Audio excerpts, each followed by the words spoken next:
딱 쓰고, 자, 로마서 6장 12절에서 23절. 자, 제가 봉독하겠습니다. 잘 들으시길 바랍니다.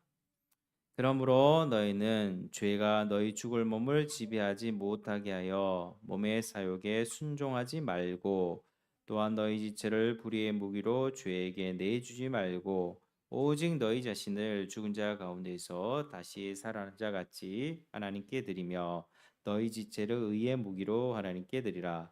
죄가 너희를 주장하지 못하리니 이는 너희가 법 아래에 있지 아니하고 은혜 아래에 있음이라. 그런즉 어찌하리요, 우리가 법 아래에 있지 아니하고 은혜 아래에 있으니 죄를 지으리요, 그럴 수 없느니라. 너희 자신을 종으로 내주어 누구에게 순종하든지 그 순종함을 받는 자의 종이 되는 줄을 너희가 알지 못하느냐. 혹은 죄의 종으로 사망에 이르고 혹은 순종의 종으로 의에 이르느니라. 하나님께 감사하리로다. 너희가 본래 죄의 종이더니 너에게 전하여 준 바 교훈의 본을 마음으로 순종하여 죄로부터 해방되어 의에게 종이 되었느니라. 너희 육신이 연약함으로 내가 사람의 예대로 말하노니, 전에 너희가 너희 지체를 부정과 불법에 내주어 불법에 이른 것 같이 이제는 너희 지체를 의에게 종으로 내주어 거룩함에 이르라. 너희가 죄의 종이 되었을 때에는 의에 대하여 자유로웠느니라. 너희가 그때에 무슨 열매를 맺었느냐? 이제는 너희가 그 일을 부끄러워하나니 이는 그 마지막이 사망임이라. 그러나 이제는 너희가 죄로부터 해방되고 하나님께 종이 되어 거룩함에 이르는 열매를 맺었으니 그 마지막은 영생이라. 죄의 삭은 사망이요 하나님의 은사는 그리스도 예수 우리 주 안에 있는 영생이니라. 아멘. 자, 오늘의 우리 제목은 의의 종입니다. 시작. 의의 종. 자, 여러분, 우리 현대인들에게 가장 거슬리는 단어가 있다면 그 중에 하나는 아마 종 혹은 노예라는 단어일 겁니다. 아주 옛날에 뭐 노예 시대 때 뭐 미국에도 흑인들 노예로 부려먹던 시대가 있었고, 노예를 막 아프리카 노예를 수입해다가 팔아먹던 그런 인권이 아주 열악했던 시대가 있었습니다. 근데 요즘에는 뭐 종이다, 노예란 말을 쓰기도 싫어하고 잘 사용하지 않습니다. 어, 우리는 우리 인생의 주인이 자기 자신이라고 생각을 합니다. 그리고 완전한 자유인으로 살고 있다고 믿습니다. 그런데 성경은 아주 단호하게 말합니다. 중립지대는 없다. 한번 따라 하시겠습니다. 중립지대는 없다. 중립지대는 없다. 중립은 없다고 말씀하고 있습니다. 사람은 누군가의 종으로 살 수밖에 없는 존재다. 이것을 성경이 말하고 있습니다.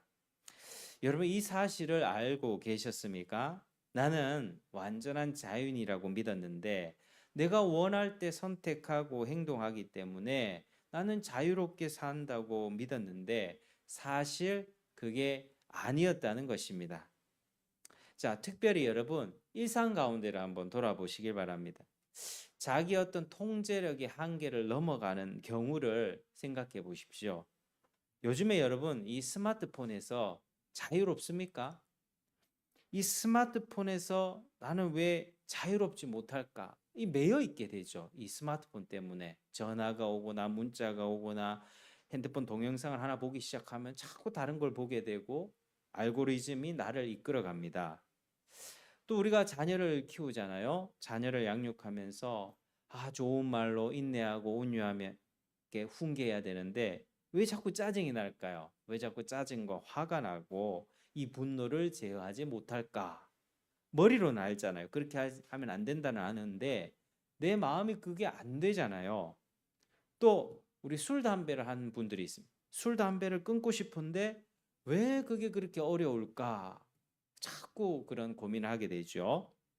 우울하고 절망적으로 살기 싫은데 왜 자꾸 우울하게 되고 다운이 되는 걸까? 내 마음을 내가 조절을 못 하겠는 거예요. 이 남편들에게 하는 말인데요. 아내로부터 자꾸 잔소리 듣는 부분들이 있잖아요. 근데 왜 그게 잘 버려지지 않을까요? 물론 일부 남편들 중에는 자존심 때문에 일부러 그거를 안 하는 남편들도 있겠지만 아내가 어떤 잔소리를 하고 뭔가를 할 때 그게 사실은 잘 안 되는 게 남편들의 현실입니다. 그러니까 우리가 내 인생은 내 것이라고 생각했고 내 생각으로 자유롭게 선택하며 산다고 여겼는데 정작 내 삶을 살펴보면 내 마음도 그렇고요. 감정도 그렇고 어떤 습관 하나도 제대로 통제할 수 없음을 보게 됩니다. 아주 고심하고 내린 결정도 원치 않는 결과를 초래한다는 것을 자주 경험하게 됩니다. 우리가 돈과 시간을 투자한 어떤 사업이 있습니다. 내가 어떤 가게를 시작합니다. 근데 그게 마음대로 잘 되지 않잖아요. 코로나가 터지기도 하고 저기 각산동에 보니까 큰 마트가 열렸다가 지금 망했더라고요. 3달밖에 안 됐고 6달 됐나요? 뭐 지나가면 이 마트가 왜 문 닫았지? 그 처음에 오픈런 할 때는 엄청나게 많은 사람들 와가지고 그럼 오픈 저게 말이라고 하나요? 와 사람 많더라고. 지금 지나가니까 문을 닫았어요. 저 사장님은 마음이 어떨까 이런 생각하게 되더라고요. 또 한번 생각해 보십시오. 우리가 늙어가는 거, 질병과 노화와 죽음 앞에서 어쩔 수 없는 자신의 나약함을 보게 됩니다. 체력이 점점 힘들어지는 거죠. 예전에는 막 쇠도 씹어 먹을 것만큼 우리가 10대, 20대 때는 날아다녔는데 점점 피곤해지고 막 아침에 눈 뜨기도 힘들고 체력을 관리하지 않으면 쭉쭉 근육이 빠지는 우리가 되는 거죠. 또 내게 닥치는 불행한 환경 앞에서 나는 절대적으로 무력한 존재다. 어떤 일이 닥치면 코로나든 어떤 질병이 딱 덮치게 되면 나는 절대적으로 무력한 존재라는 것을 깨닫게 되는 것입니다. 그때 사람은 뭘 느끼게 됩니까? 나는 자유인이 아니라 무언가에 지배당하는 종이었다는 사실을 직면하게 되는 것입니다. 여러분들 다 그런 경험들 있으시지요? 그리고 성경은 그것을 죄의 종의 삶이다라고 말하고 있습니다. 우리 모두의 삶이기도 하죠. 여러분 사람은 태어나면서부터 죄의 종으로 태어납니다. 사람은 죽음의 세력을 가진 사탄 마귀에게 묶인 상태로 또 죽기를 두려워하면서 한평생 매여 종노릇하며 죄의 종으로 살아갑니다. 사람들은 죽음에 대해서 밝혀보려고 노력했지만 성경 이외에 다른 어떤 학문들이 죽음에 대해서 정확하게 알려줄 수 있는 그런 학문이 없습니다. 근데 공통점이 뭐라고요? 죽음에 대해서 두려워한다는 것입니다. 죽기를 두려워한다는 것입니다. 그래서 우리가 그렇게 산다는 것입니다. 죄의 종으로 살아가고 있다. 죄의 종에 대해서 조금 더 나눠보겠습니다. 그러니까 죄의 종이라는 것이 뭐냐면은 말 그대로 죄의 종, 죄를 안 지으려고 해도 죄를 지을 수밖에 없는 또 죄에 대해서는 자기 마음대로 뭔가를 할 수 없는 죄를 이겨보려고 하지만 이길 수 없는 그 상태로 사는 삶입니다. 내가 오늘 화내지 말아야지. 내가 오늘 저 사람한테 분노하지 말아야 되지. 오늘 한번 짜증 내지 않고 한번 살아봐야지 하는데 그게 안 된다는 거죠.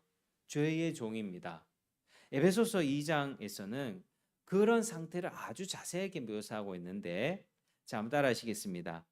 허물과 죄로 죽은 상태. 허물과 죄로 죽은 상태. 이게 뭐냐면 영적으로 하나님과 관계가 끊어진 것이라고 하는 것입니다. 영적인 고아. 우리는 다 위에 아버지와 어머니가 계시죠. 우리를 낳아준 부모가 있습니다. 근데 부모가 자식을 버리면 고아가 되죠. 자기 마음대로 살아가지 않습니까? 식탁 예절도 없고 어른들한테 어떻게 해야 되는지도 모르고 그렇게 옷도 자기 멋대로 하고 살아갑니다. 고아들은 영적인 고아, 우리가 하나님과 관계가 끊어진 게 바로 허물과 죄로 죽은 상태다는 것입니다. 또 한 가지 말하고 있습니다. 이 세상 풍조를 따르고 공중의 권세 잡은 자 사탄을 따라가는 상태다라고 말하고 있습니다. 여러분 사탄의 존재를 믿으십니까? 믿으시길 바랍니다. 사탄 분명히 역사하고 있습니다. 그리고 이 세상 가운데 악한 생각들과 문화들을 계속해서 만들어내고 있습니다. 동성애라든지 음란이라든지 불륜이라든지 자기가 잘 먹고 잘 살면 된다라고 말하는 모든 세상 문화들을 계속해서 만들어내는 그 세상의 권세 잡은 자를 따르는 상태를 죄의 종이라고 얘기를 합니다. 그리고 또 하나 무엇을 얘기하냐면 육체의 욕심을 따라 지내면서 육체와 마음에 원하는 것을 하면서 다른 이들과 같이 본질상 진노의 자녀이었더니라고 말을 하죠. 본질 따라하겠습니다. 본질상 진노의 자녀, 본질상 진노의 자녀. 그러니까 영적인 고하고 누굴 따라다닙니까? 사탄을 쫓아다니고요. 그리고 자기 마음대로 하다가 결국에는 하나님의 진노의 심판을 받을 수밖에 없는 상태를 죄의 종이라고 이야기하죠. 그래서 에베소서 4장에는 또 이렇게 말씀합니다. 그들의 총명이 어두워지고 그들 가운데 있는 무지함과 그들의 마음이 굳어짐으로 말미암아 하나님의 생명에서 떠나 있도다.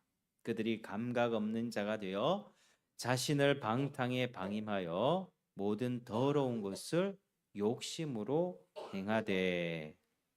그러니까 죄의 종은요 하나님의 생명에서 떠나서 자기 마음의 원함과 욕심대로 살아가면서 부정과 불법대로 행하다가 결국에는 하나님의 진노를 받고 사형 선고를 받는 인생이 죄의 종이라고 하는 것입니다. 죄의 종은요 하나님에 대해서 전혀 감각하지 못합니다. 자기 마음이 제일 중요한 거예요. 자기 욕심, 자기 소원만 중요한 것입니다.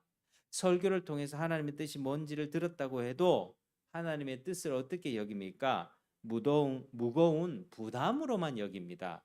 그리고 듣고 그냥 한 귀로 흘려버립니다. 그런 짐을 짊어주는 하나님을 싫어하는 마음을 갖습니다.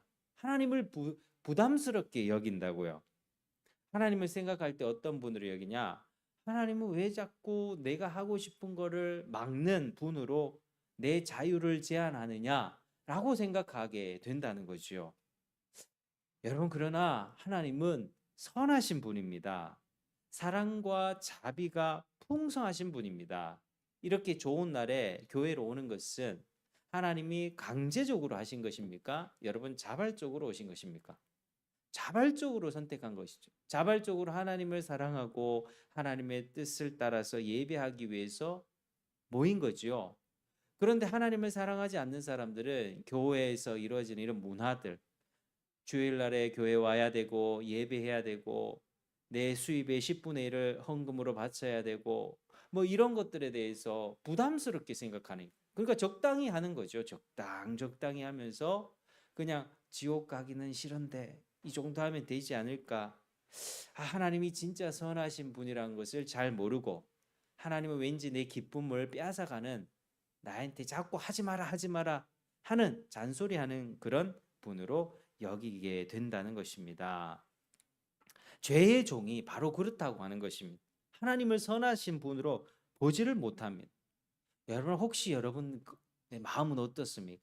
하나님을 정말 참되고 선하시고 내가 하나님을 사랑해야 되는 그런 분으로 여기십니까? 아니면 하나님이 조금 부담스럽고 하나님께 인생을 바친다는 건 뭔가 손해 보는 것 같고 뭔가 짐을 짊어주는 분이 하나님인 것 같고, 혹시 그렇게 생각하십니까? 그렇다면 여러분 죄의 종된 상태로 살아가는 것입니다. 왜 죄의 종이 그렇게 살아가는지 아십니까? 자기가 죄를 사랑하기 때문이에요. 죄를 지으면서 만족을 누리기 때문입니다. 죄가 좋은 거예요. 내 욕심대로 살아가는 게 그게 좋은 겁니다. 그런데 그것을 막는 하나님이 싫다는 겁니다.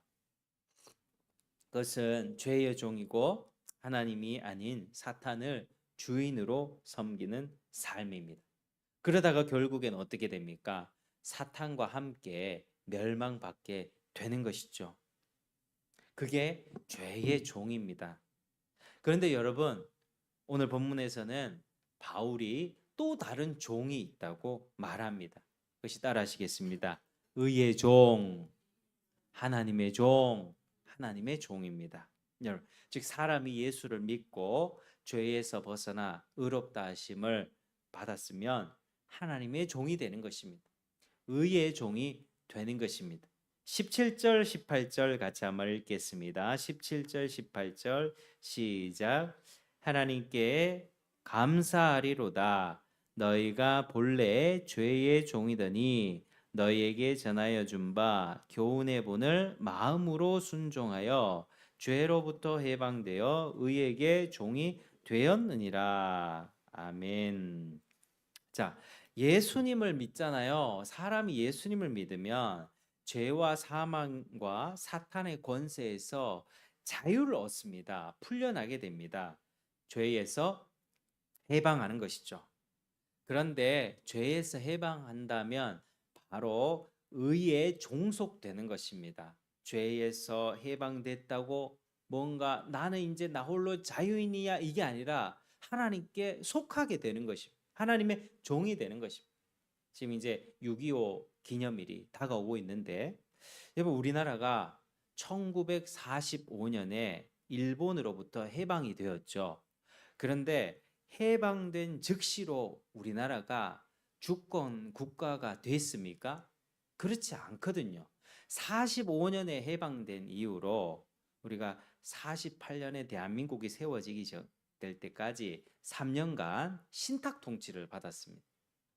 북한은 소련에 의해서, 남한은 미국에 의해서, 그래서 우리 남한의 그 시기를 미군정 시기다 이렇게 얘기를 하죠. 당시에 세계를 좌지우지하던 강력한 패권을 가졌던 소련과 미국에 의해서 우리나라가 통치를 받았습니다. 해방됐잖아요. 45년에 해방됐으면 우리나라 한반도가 자유 어떤 주권 국가로 딱 서야 되는데 힘이 없는 거죠. 우리나라는 조선시대 말기 때 다 죽어가던 나라였습니다. 일제시대 거치면서 고통당하면서 막 이러오다가 이제 딱 해방됐는데 나라를 어떻게 이끌어요? 해방됐는데 나라를 이끌 지도자도 부재하죠. 어떻게 나라가 세워져 가야 되는지 전혀 모르는 이런 상황에서 그렇게 혼란한 상황이었기 때문에 이게 바로 미국과 소련이 신탁 통치를 한 겁니다. 그래서 소련은 이제 북한을 통치를 했고 북한은 그냥 그렇게 쭉 공산주의의 길을 가서 저렇게 망하게 된 것이고 우리나라는 미국의 도움을 받아서 엄청나게 도움을 많이 받았습니다. 물자를 지원해 주고요. 6.25 전쟁 터졌을 때 50년에 막 사람들 많이 미군이 제일 많이 희생했거든요. 특히 대통령 아들, 부통령 아들 이런 사람들이 전투기 몰고 가다가 죽기도 하고 고위 관리들의 자녀들이 이 땅을 위해서 피를 너무나도 많이 흘렸습니다. 그래서 정말 고마운 나라들 이제 67개국 정도 되거든요. 우리나라를 위해서 그렇게 우리나라 대한민국이 세워지게끔 그렇게 많은 도움을 주었던 우리 과거의 은혜들이 있습니다. 그러니까 한 나라가 세워지기까지 이만큼 걸렸다는 거죠. 48년에 대한민국 세워졌고 50년에 전쟁 터졌고 미국과 여러 나라들의 도움에 의해서 우리가 지금 2026년 경제 대국이 된 거죠. G7에 가기도 하고 다른 나라를 돕는 나라가 돼 있지 않습니까? 그러니까 제가 뭘 말씀드리냐 하면 사람이 죄에서 딱 해방이 되잖아요. 그러면 사람 홀로 어떻게 이제 살아가야 될지 모릅니다. 그래서 하나님은 어떻게 하셨냐? 죄에서 해방되면 그 즉시로 하나님께 속하는 존재가 되도록 하나님이 하셨다는 것입니다. 중립 상태가 되는 게 아니라요. 하나님께 속하여 하나님의 종이 되는 것입니다. 여러분 좀 어감이 어떻습니까? 하나님의 종이 된다는 것이 어감이 어떻습니까? 요즘 사람들은 뭔가 속하는 게 싫죠. 종이니 노예니 이런 말 잘 쓰지도 않고 그게 굉장히 싫어합니다. 내 혼자 좀 내버려 두기를 원하죠. 그런데 사람의 존재는 반드시 둘 중에 하나밖에 없습니다. 죄의 종 아니면 의의 종입니다. 죄의 종에서 예수를 믿고 의의 종이 되거나 아니면 죄의 종으로 그냥 그대로 살거나 둘 중에 하나라고 하는 것입니다. 그래서 사람이 죄에서 해방되면 이제는 하나님께 속한 존재가 되고 하나님의 명령에 따라야 하는 의무를 가진 존재가 되는 것입니다. 이제 새로운 삶의 경계선이 주어지는 것이죠. 자, 12절 13절 같이 읽어보겠습니다. 12절 13절. 자, 시작. 그러므로 너희는 죄가 너희 죽을 몸을 지배하지 못하게 하여 몸의 사욕에 순종하지 말고 또한 너희 지체를 불의의 무기로 죄에게 내주지 말고 오직 너희 자신을 죽은 자 가운데서 다시 살아난 자 같이 하나님께 드리며 너희 지체를 의의 무기로 하나님께 드리라. 죄가 너희를 주장하지 못하리니 이는 너희가 법 아래에 있지 아니하고 은혜 아래에 있음이라. 아멘. 이제는요 어떻게 살라고요? 죄의 어떤 마음이나 욕심과 욕망에 지배되지 말고 그것을 단호히 거부하고 죄에 넘어지지 말고 하나님께 순종해라. 의롭게 살아라. 너는 의의 종이다. 이걸 말씀하고 있습니다. 의의 종이 된다는 것은 죄책과 형벌에서 면제받는 것입니다. 지옥 갈 벌에서 벗어난다는 것입니다. 동시에 하나님의 자녀라는 의로운 신분을 선물 받게 되는 것이죠. 그런데 우리 마음에 죄악된 마음, 죄성에 오염된 마음까지 완전히 다 없어지는 게 아니라고 하는 것입니다. 따라서 우리가 죄에서 해방되고 하나님이 종이 되고 하나님의 자녀가 됐다 할지라도 죄의 마음은 여전히 남아 있을까요? 남아 있지 않을까요? 여전히 남아 있습니다. 내가 예수를 믿는다고 갑자기 천사가 된다는 게 아니라고. 신분적으로 법적으로 너는 하나님의 자녀고 의의 종이다. 신분적으로 땅땅 너는 지옥 가지 않는다. 이걸 확증해 주는 것이지. 내 마음속에 여전히 죄악된 그 마음 그 자체가 완전히 다 사라지는 건 아니라고 하는 것입니다. 왕자와 거지 비유 보셨죠? 왕자와 거지가 왕자의 옷을 딱 입었습니다. 이제는 궁궐에 출입할 수 있습니다. 그런데 그 거지가 왕자의 옷을 입고 깨끗하게 입고 갔다 할지라도 거지의 습성은 바로 사라지지가 않는 거죠. 왕자의 옷을 입어도 거지처럼 구걸하게 되고 높은 사람 보면 자기의 밥그릇을 하면서 각설이 타령을 하게 되는 것입니다. 그게 거지 근성이 나오는 것처럼 우리가 하나님의 자녀 의의 종의 신분을 딱 받아도 다시는 지옥 가지 않는 은혜를 입었다 할지라도 죄악된 근성, 지금까지 죄인으로 살아왔던 그 삶의 오염된 부분은 여전히 남아 있다는 것이죠. 그리고 우리의 강력한 대적이 누가 있습니까? 사탄 마귀가 여전히 살아서 역사하고 있습니다. 지금 또 사탄 마귀가 얼마나 우리를 우는 살았죠. 요놈 잡아먹을까? 요놈 잡아먹을까? 누구의 믿음을 내가 공격할까? 지금 또 쉬지 않고 사탄 마귀가 보면서 공격한다는 것입니다. 여러분, 그러니까 우리는 죄의 유혹을 많이 받고 죄를 지을 가능성이 많은 것입니다. 여러분, 저는 예수를 믿습니다. 그러나 제 안에서 올라오는 죄를 여전히 목도하고 죄와 싸움을 합니다. 분노와 혈기와 짜증과 때로는 세상적인 욕망과 사랑하지 못하는 이기적인 마음들과 날마다 싸우는 것입니다. 그래서 저는 그런 자신을 볼 때 기분이 어떨까요? 죄를 자꾸 짓게 되고 죄를 올라오는 제 모습을 보면서 괴로울 때가 많습니다. 내가 이게 죄가 많고 이게 잘 안 되지. 왜 이렇게 짜증이 올라오지? 사랑해야 될 자녀를 보면서 왜 이렇게 화를 내고 있는 내 자신을 보면서 죄에 넘어질 때는 마음이 매우 불편하고 괴롭죠. 그런데 제가 죄를 지었다고 해서 지옥으로 갈까요? 그렇진 않는다는 겁니다. 제가 잘나서 그런 게 아니라 하나님이 우리를 구원해 주실 때는 우리의 무언가를 보고 구원해 주신 게 아니라 예수 그리스도를 믿는 믿음으로 그 예수님을 근거로 구원해 주셨기 때문에 내가 죄를 지었다 할지라도 그 근거가 무너지는 것은 아니라고 하는 것이죠. 내가 지금 죄를 지었다고 해서 내가 믿는 그 예수님의 그 공로가 뭔가 깎이거나 하는 것이 아니기 때문에 내가 예수님을 붙잡고 있다면 내가 지옥 가는 게 아니라고 하는 것입니다. 여러분 간혹 교회 안에서도요, 다른 교단에서 보면 믿는 자도 지옥 갈 수 있다라고 미혹을 하는데 절대 넘어가시면 안 됩니다. 누가 교회 다니는 사람이 뭐 이렇게 지나가면서 전도를 하면서 예수 믿습니까? 정말 믿어요? 믿는 자도 지옥 간다는 거 아십니까? 막 이러면서 믿음 굳게 지켜야 됩니다. 믿는 자도 지옥 갈 수 있습니다. 막 하고 겁주는 사람이 있거든요. 그 넘어가시면 안 된다는 거예요. 유튜브 같은 데도 엄청나게 많고요. 지옥 가는 크리스찬. 자극적이죠. 지옥 가는 크리스찬. 여러분, 내가 크리스찬이 되고 내가 참된 믿음을 가졌다면 절대 지옥 가지 않습니다. 그런 책들이 우리를 미혹하는데 절대 미혹하시면 안 됩니다.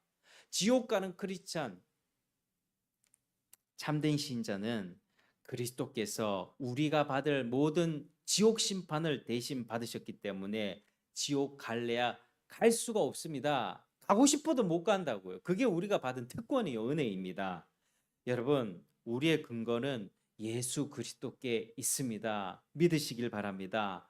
예수님이 다 이루셨습니다. 십자가에서 지옥 형벌 다 받으셨고요. 장사한 지 사흘 만에 부활하셨습니다.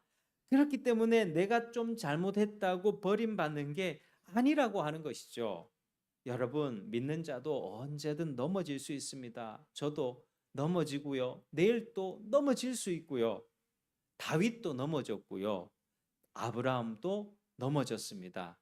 여러분, 다윗이 어떤 왕이었습니까? 하나님을 정말 사랑했고 골리앗, 키가 2m 90이나 되는 골리앗도 믿음으로, 다른 이스라엘 백성들은 벌벌 떨면서 하나님이 우리와 함께 하는 게 맞냐 하면서 벌벌벌벌 떨고 있을 때 다윗은 뭐 갑옷 하나 매지 않고 물맷돌 하나 가지고 평소에 곰과 사자와 싸웠던 그 전력이 있거든요. 평소에 하나님이 나와 함께 하셨던 그 믿음을 보면서 물맷돌을 던져서 그 골리앗을 넘어뜨렸습니다. 그 믿음의 사람, 하나님과 함께 하면서 승승장구하며 죄에서 멀리 떠났던 그 사람이요, 다윗이 왕이 되어서 최고 1인자가 되니까 그때부터 교만해지기 시작합니다. 어느 나라에서 이렇게 왕관을 빼앗아 와서 자기 머리에 딱 써보면서 이 나라의 사람들을 보면서 내가 잘나서, 내가 싸움을 잘했어, 내가 지도력을 잘 발휘해서 마치 한 것처럼 교만해지기 시작하자 다윗이 죄를 짓기 시작하는데, 어떤 죄를 지었냐면 자신의 충성스러운 부하가 있었거든요. 우리아라는 충성스러운 부하. 그 부하의 아내를 자기 아내로 빼앗았습니다.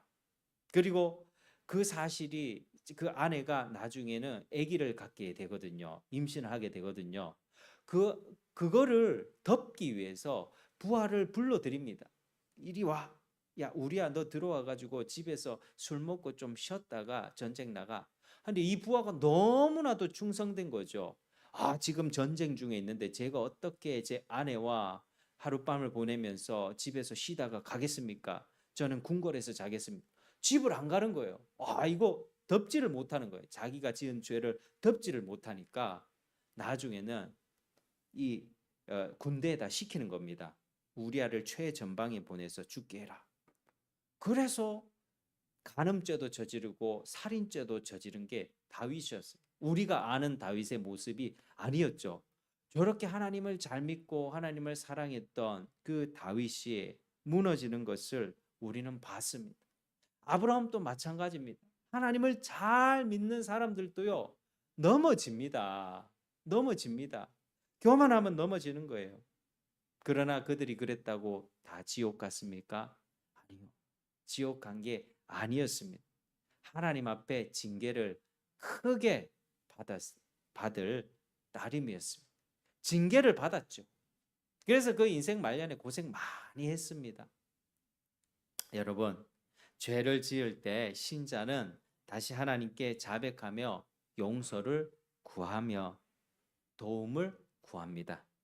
기도하며 말씀을 붙들고 주님 나는 가난하고 궁핍하오니 내게 은혜를 베풀어 주십시오라고 고백합니다. 시편의 수많은 고백들이 이런 고백들이 많습니다. 주의 이름을 사랑하는 자에게 은혜를 베푸시고 또 내게 돌이키사 나를 긍휼히 여겨 주십시오. 나의 행보를 주의 말씀에 굳게 세우시고 아무 죄악도 나를 주장치 못하게 해 주십시오. 하나님이요, 이렇게 은혜를 베풀어 주신다는 사실을 알고 죄를 지었을 때는 죄에서 멀리 떠나고 하나님 나를 도와주십시오. 하나님 죄가 나를 주장치 못하게 도와주십시오. 기도하면서 다시 한번 하나님께 돌아가게 되는 것입니다. 여러분, 신자는 죄에서 해방되고 지옥에서 벗어났지만 다시 죄의 유혹과 사탄의 공격에 맞서게 됩니다. 이건 전쟁이에요, 전쟁. 영적인 전쟁입니다. 그래서 우리는 마치 적을 파괴시키는 군사처럼 단호하게 죄와 싸워야 되는 것입니다. 여러분, 그래서 바울은 어떤 표현을 씁니까? 무기라는 표현을 쓰지 않습니까? 너희 지체를 불의의 무기로 죄에게 내주지 말고 너희 지체를 의의 무기로 하나님께 드리라. 전쟁이라고 하는 것입니다. 여러분, 그리고 더욱더 적극적으로 거룩함에 이르라고 말씀하고 있습니다. 자, 19절에서 21절 같이 읽겠습니다. 자, 19절 찾으셨습니까? 19절에서 21절까지 우리 한 목소리로 시작. 너희 육신이 연약함으로 내가 사람의 예대로 말하노니 전에 너희가 너희 지체를 부정과 불법에 내주어 불법에 이른 것 같이 이제는 너희 지체를 의에게 종으로 내주어 거룩함에 이르라. 너희가 죄의 종이 되었을 때에는 의에 대하여 자유로웠느니라. 너희가 그때에 무슨 열매를 얻었느냐? 이제는 너희가 그 일을 부끄러워하나니 이는 그 마지막이 사망임이라. 아멘. 아멘. 여러분, 적극적으로 우리의 몸을 무슨 무기로 드리라고요? 따라하시겠습니다. 의의 무기. 의의 무기. 무슨 열매를 맺으라고요? 거룩함의 열매. 시작. 거룩함의 열매를 맺으라고 말씀하고 있죠. 여러분, 하나님의 아들을 알고 믿고 그리고 온전한 사람을 이루어서 그리스도의 형상을 닮아가는 그런 충만한 어떤 성장을 이루라는 명령입니다. 어린아이처럼 어린아이에게 사기꾼이 접근해서 오면 쉽게 어린아이를 꼬실 수 있죠. 어린아이들은 순수하기 때문에 잘 믿기 때문에 어린아이처럼 이리 속고 저리 속는 그런 존재가 아니라 굳건하게 굳센 어른처럼 강인한 믿음을 가진 존재로 성장이라고 하는 것입니다. 여러분, 신자는요 이렇게 살아가야만 합니다. 의의 종이 되었기 때문에 하나님께 더욱 가까이 가야만 합니다. 그래서 15절처럼 은혜 아래 있다고 해서 죄를 지을 수가 없다는 것입니다. 여러분, 15절 보니까요. 15절 같이 한번 읽겠습니다. 시작. 그런즉 어찌하리요? 우리가 법 아래에 있지 아니하고 은혜 아래에 있으니 죄를 지으리요? 그럴 수 없느니라. 그러니까 죄를 지어도 괜찮겠네. 나 지옥 안 간다면서. 어차피 이 땅에서 완전하게 살 수 없으니 죄지 뭐 어쩔 수 없지 뭐 죄를 좀 지으면 또 회개하면 되지. 이런 식의 생각을 가질 수가 없다는 것입니다. 심지어 여러분 마음속에 작은 생각으로도 지은 죄도 가볍게 여길 수가 없는 것입니다. 신자가 되면 반드시 그런 일이 있습니다. 여러분 그런 마음들이 있으십니까? 신자가 되면 내가 누군가를 미워하고 싫어하고 했던 그 마음조차도 괴로운 거예요. 왜? 하나님의 생명이 내 안에서 꿈틀꿈틀 되니까 의로운 마음들이 내 안에 의를 따라가고자 하는 마음들이 생명력이 있으니까 그 생명에 반하는 죄악들이 올라오게 되면 반응을 하게 된다고요. 그게 여러분 그게 있는지 확인하셔야 됩니다. 내가 마음속으로 죄를 짓고 마음속으로 나쁜 생각하고 마음속으로 미워하고 빨리 쟤 갖다가 그냥 쟤 죽었으면 좋겠다 이런 생각들이 올라왔을 때 거기에도 마음에 가책이 있다니까요. 그 사람에게 아무런 해를 끼치거나 말을 하거나 욕을 하거나 때리거나 하지 않았어. 나 혼자 그랬어. 내 혼자 집에서 혼자. 그런데도 거기에 죄책감을 느낀다니까요. 내 하나님 앞에 잘못했구나. 여러분 그게 내주하시는 성령의 조명 때문입니다. 신자 안에서는 반드시 있어요. 이게 없으면 신자 아닙니다, 여러분. 죄에 대한 태도가 그렇게 바뀌게 되는 거예요. 그렇게 민감하게 되는 것입니다. 죄에 대한 태도가 어떻게 바뀝니까? 21절 한번 보십시오. 21절. 너희가 그때 무슨 열매를 얻었느냐? 이제는 너희가 그 일을 어떻게 한다고요? 부끄러워한다 하죠. 부끄러워한다. 부끄러워한다.